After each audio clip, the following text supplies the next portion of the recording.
watching the movies.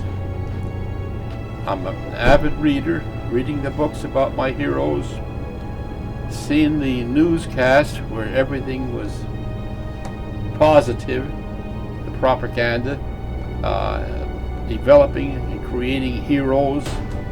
I just had to get in. I just was so anxious. I was so afraid the war would be over, and I wanted to get into one battle. And after one battle, that's like a bad marriage. You never want to have another one. So I was in 6 or 7 major engagements all the time throughout the South Pacific.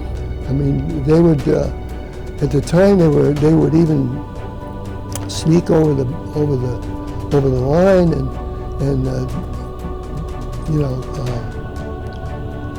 I know I lost 2 of my buddies at night.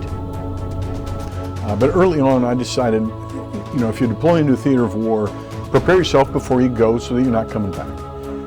Both CJ and I wrote out a letter to our next of kin or to each other that was really sort of administrative. Hey, here's the kind of funeral I'd like, here's where I'd like to be buried. Like I say, almost administrative. And we had made sure that financially we had taken care of either of each other or whoever's left for the house and the dogs. And then that mindset carried on, at least for me, while I was there.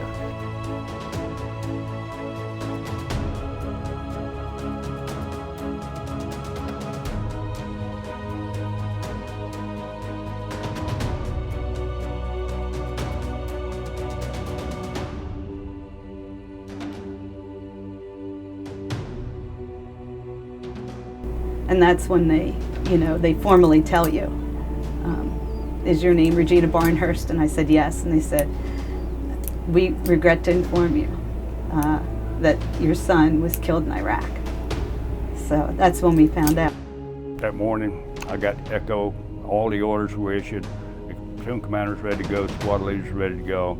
We fixed bayonets, and nothing like the sound of 180 bayonets at 5 o'clock in the morning with all this haze over rice paddock.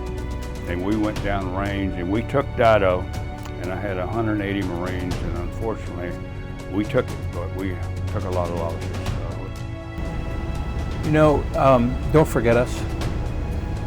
And I think that's what all veterans and those, especially who, have paid the ultimate sacrifice really want is, whatever we've done to make the world a better place, don't forget that effort. Don't forget what we specifically have done.